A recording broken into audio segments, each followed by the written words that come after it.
The preceding video is one in which I have long considered making, but I have held off because it is of a highly controversial nature.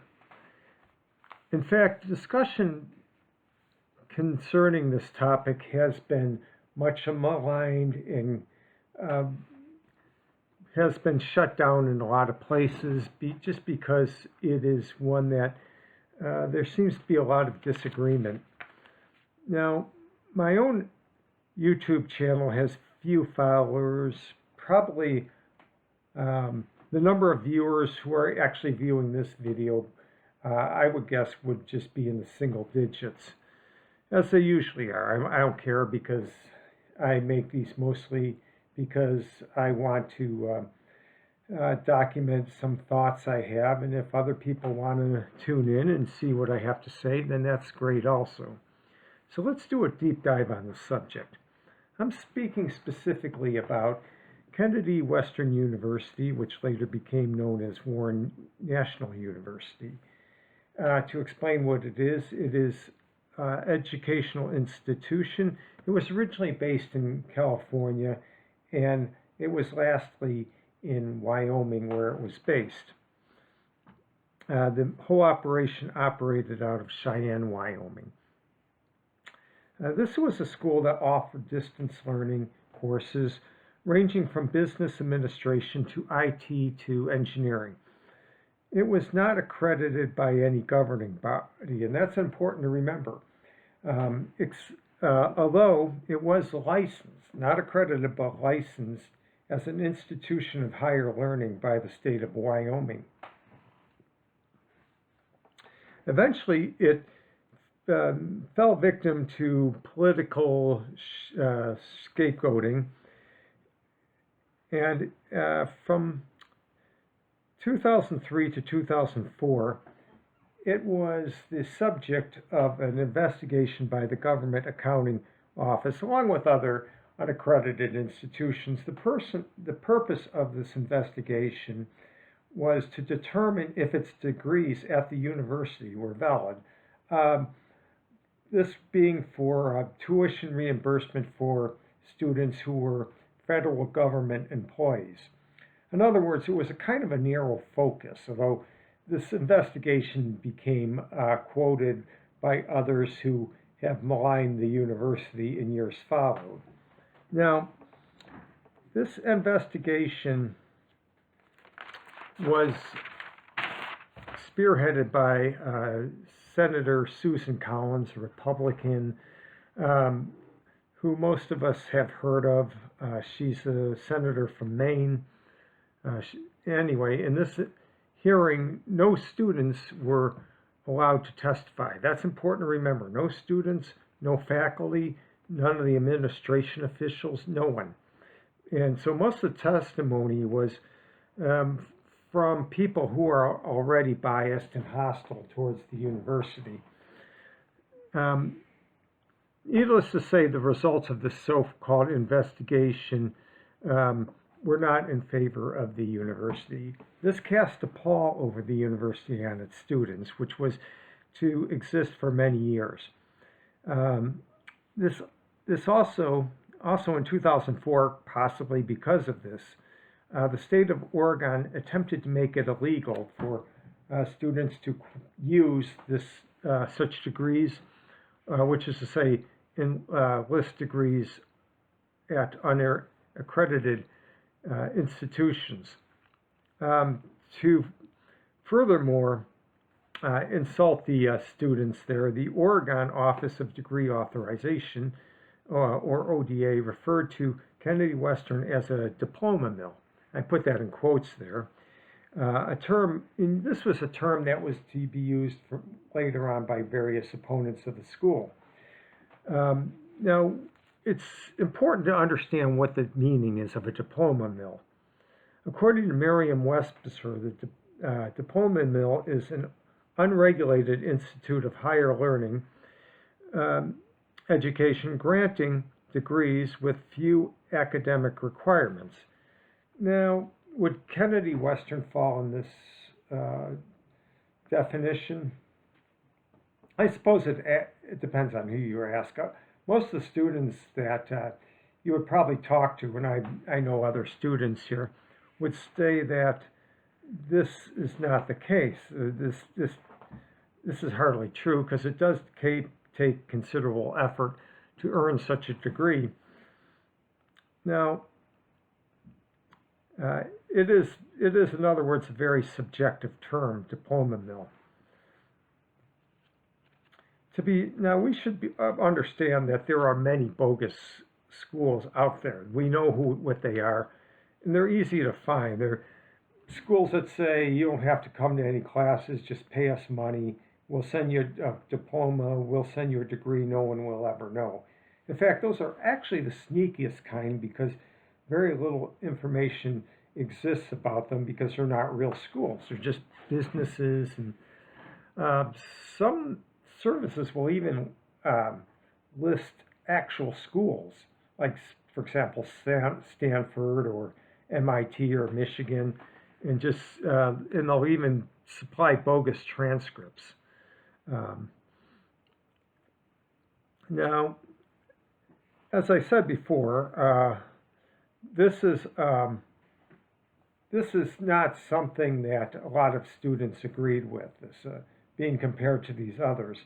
And to make a long story short, the state of Oregon was actually sued by 3 former students, each of them, and it was represented by the university itself. And the students claimed that the state of Oregon violated their constitutional rights, and the result was a judgment which allowed listings of the university degrees on resumes, although it forbid anyone from using or listing this on state employment applications, things operated by the state government. Also, the ODA, Office of Degree Authorization, was ordered to stop referring to Kennedy as a diploma mill. So, at least in the state of Oregon, it can no longer be called that. In spite of these rulings, the university continued to be dogged by stigma of being unaccredited. In 2007, the state of Wyoming enacted a new law regarding accreditation for schools to continue operation in their state. Kennedy Western understood this, and I guess they didn't want to move their operations. The investors, the powers that be at the school decided, no, we're just going to stay here in Oregon. We're going to fight this. So what they did was they first of all changed the name of their school to honor Francis Warren. They call it Warren National University. And then they applied for accreditation. This was in 2008. They applied to the Higher Learning Commission. Now, this didn't go so well for the university. For whatever reason, they were, I believe, according to the university sources, according to what they said, they just gave it up because the cost of pursuing accreditation was too much. And this being a for-profit school, they could no longer supply the money, and they actually closed their doors. They ceased all operations, and the school has not been active ever since. So, what does this all mean to the students and alumni of Warren or Kennedy Western, as you prefer? Well, we should also note that there was actually another school which, we're going to explain this later. It became the registrar for the university, but even they stopped doing it. That school still exists, but they stopped. You can no longer get transcripts. I'll explain this all later. So, but I'll tell you my own story. It began in 2005, and it began at the last long-term job I have. I mean real job. Before I started working at where I'm working now, that is. But I had a job that lasted 16 years, and it was a pretty good one, but I had a performance review by my supervisor, and it was recommended by my super that I do further learning in the field of electrical or electronics, which seemed I could understand why. I was probably something I needed to learn. I was working a help desk, doing mostly IT work, but at that time I already had a bachelor's in industrial technology from Illinois State, which is an accredited school, and a pretty decent one. Now, when I got these orders to do this, I considered getting a master's degree because that was the next progressional order, but I decided to get a degree in electrical engineering. Why is that? Because before getting a master's in EE, I think it would be probably best to start with the basics. That's what I really wanted to do. And so this offered me an opportunity. I should also mention that I come from a family of engineers. My dad was an electrical engineer, just like I later became. My brother was a civil engineer as well, and I have three nephews and one niece who all studied civil engineering. So go figure that one out. It's just kind of by accident, but that's just how things ended up. So naturally, I became kind of interested. I determined that I could only pursue such a degree online. I didn't have time to go into a classroom on a regular basis. I was working a lot. And the idea of an online program was perfect for me because it would fit right into my busy schedule. I did check online schools. I checked a number of them, such as DeVry and others. DeVry, by the way, is a very expensive school. Plus, a lot of these, and one of the things I found with a lot of schools is that they were, besides being expensive, they didn't really offer electrical engineering degrees. Some of them offered electrical engineering technology. Now, in the state of Illinois, if you apply for an electrical engineering, like a professional engineer's license,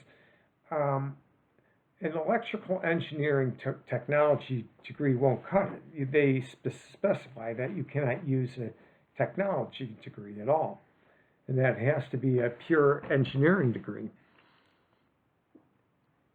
So I decided that then and there that Kennedy Western seemed to be a good fit.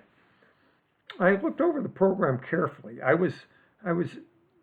I didn't just make a rash decision, but this seemed okay. It was inexpensive, and according to information provided, it was recognized by several companies, several leading companies that you may have heard of. Now, this is according to the college's information.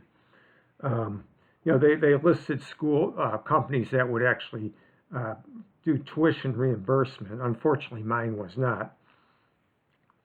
I still wonder if that's true. One thing also I should mention is it was licensed by the state of Wyoming, not accredited, but licensed. It was licensed as an institution of higher learning, which, in other words, it met the state's approval. So my supervisor gave it a stamp of approval. He said, yeah, I could do that. So I applied, I was accepted. Now it was afterwards, after I started making payments on that, I applied for tuition reimbursement, and the HR company person at my company refused to approve it, stating that it did not qualify for tuition reimbursement. Probably because it was unaccredited. Anyway, but to say that it was an easy program is wrong. The courses were very hard. According to the school, the way they run things, they recommend taking one course at a time, which I did. I took one course at a time, and it's kind of like self-paced. You go at your own pace. Everything is online there, and then you have tests, a test to perform at the end of each class. The first was physics, and it took me months to complete. That was not an easy course. I took physics before, but this was a pretty intensive form of physics. You might say it's like engine physics.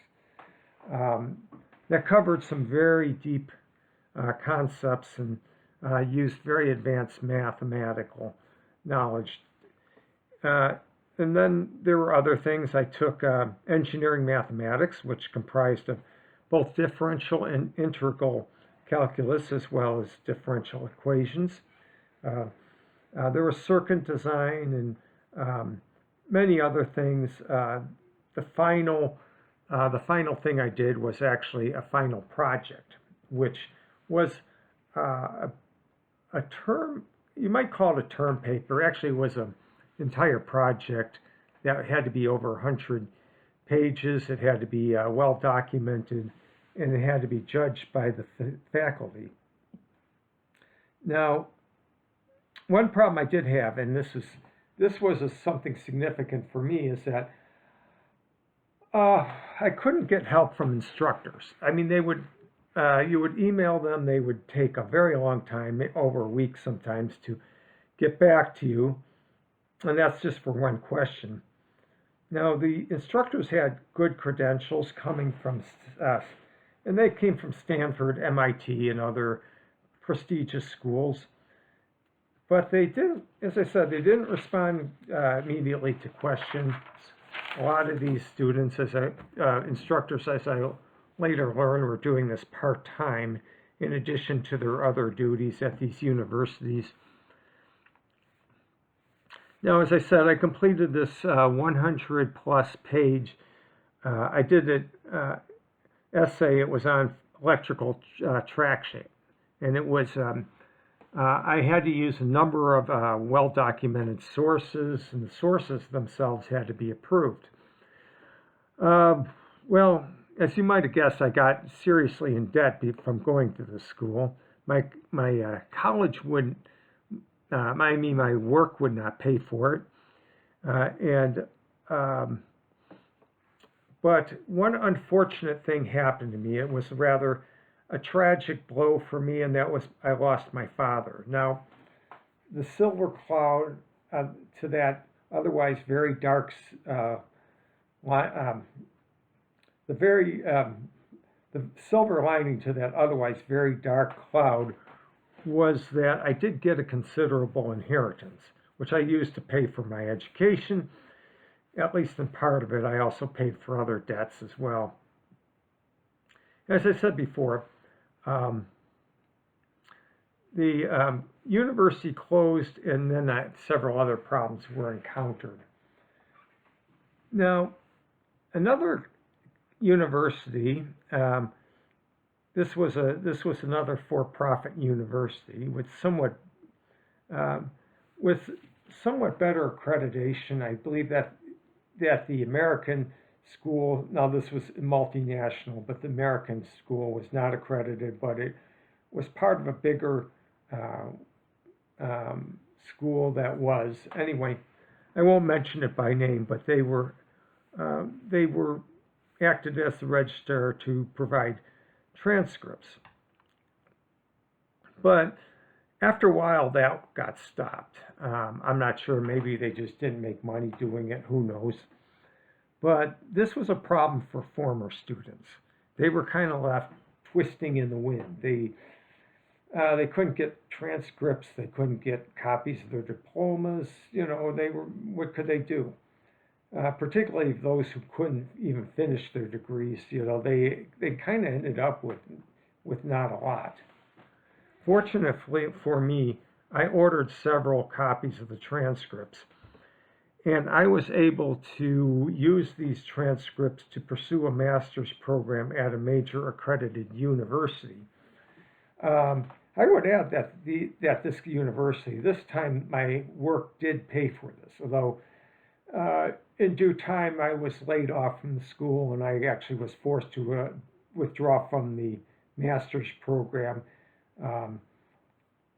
And attempts to get others to pay for this had failed, but at the very least, I got some credits from this master's program.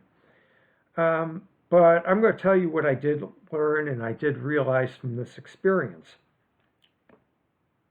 What I did realize from my experience at KWU was that it was the students who were the real victims here. See, they were caught between a rock and a hard place. There were the administrators who were for profit.